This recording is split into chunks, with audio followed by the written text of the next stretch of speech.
Om Swastiastu. Terima kasih atas kesempatan yang telah diberikan kepada saya. Yang terhormat, Ibu I Gusti Ayu Sri Diana Putri, SKM MPH, selaku dosen mata kuliah komunikasi. Perkenalkan, saya Nimadis Karisih, NIM P07134120064. Di sini, saya akan mempresentasikan komunikasi dalam organisasi.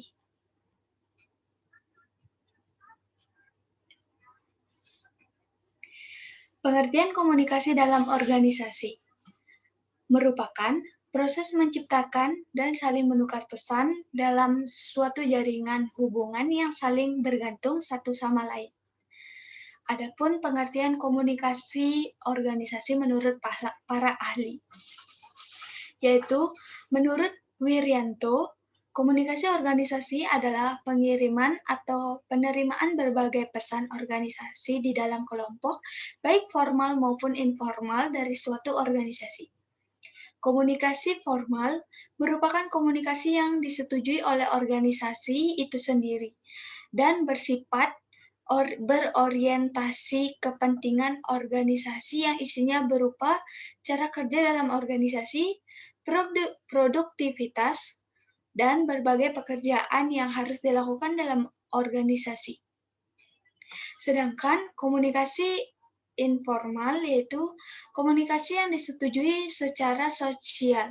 Orientasinya bukan kepada organisasi, tetapi lebih kepada anggotanya secara individual. Yang kedua, menurut Goldhaber, 1986, yaitu komunikasi organisasi yaitu proses menciptakan dan saling menukar pesan dalam satu jaringan hubungan yang lebih besar untuk dapat terus hidup. Yang ketiga, menurut Pes dan Fowles, 2001, komunikasi organisasi merupakan perilaku pengorganisasian yang terjadi dan bagaimana mereka yang terlibat dalam proses itu mampu bertransaksi dan memberi makna atas apa yang terjadi. Adapun tujuan utama dari komunikasi dalam organisasi yaitu sebagai tindakan organisasi. Maksudnya yaitu komunikasi dalam organisasi bertujuan untuk mengkoordinasikan sebagian atau seluruh tugas dan fungsi organisasi yang dibagi-bagi dalam bagian yang melaksanakan visi dan misi organisasi di bawah pimpinan atau manajer serta bawahan mereka. Yang kedua yaitu memberi informasi atau information sharing, yaitu salah satu tujuan dari komunikasi yang penting adalah menghubungkan seluruh aparatur organisasi dengan tujuan organisasi. Yang ketiga ada menampilkan perasaan dan emosi. Di dalam organisasi terdapat sekumpulan manusia yang bekerja sendiri maupun yang bekerja sama dengan orang lain.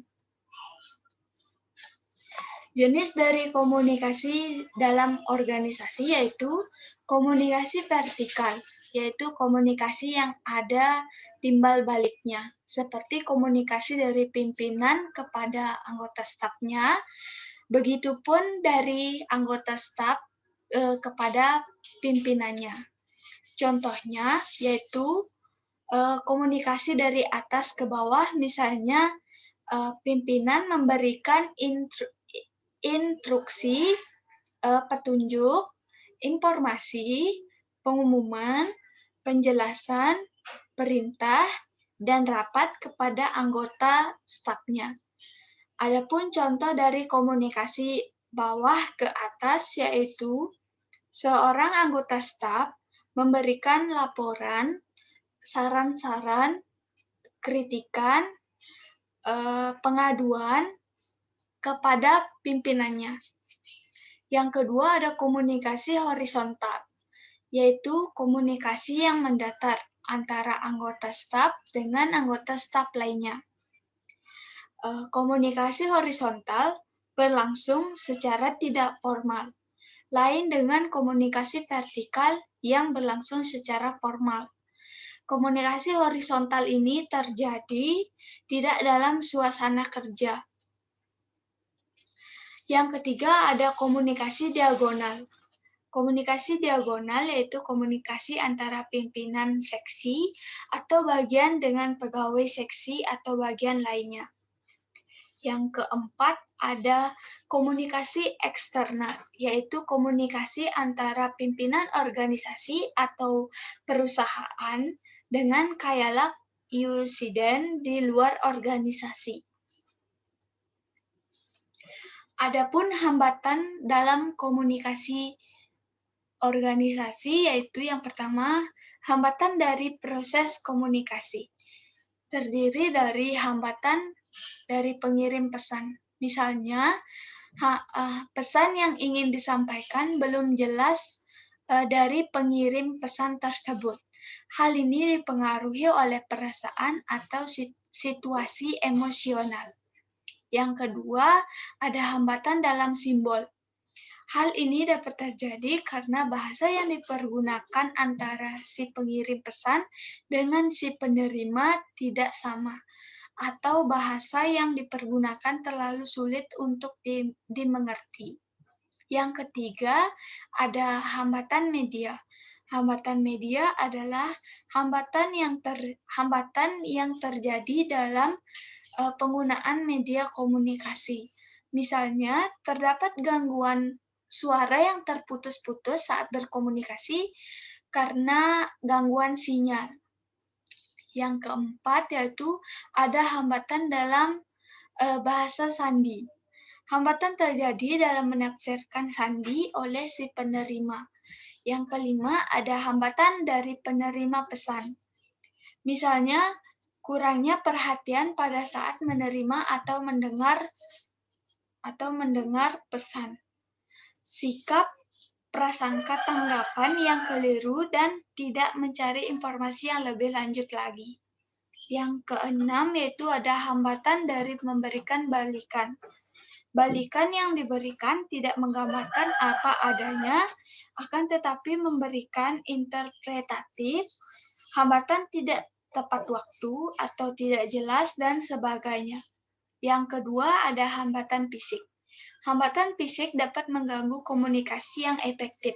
Misalnya, gangguan kesehatan yaitu komunikasi dengan orang yang cacat atau dengan orang yang tunawicara.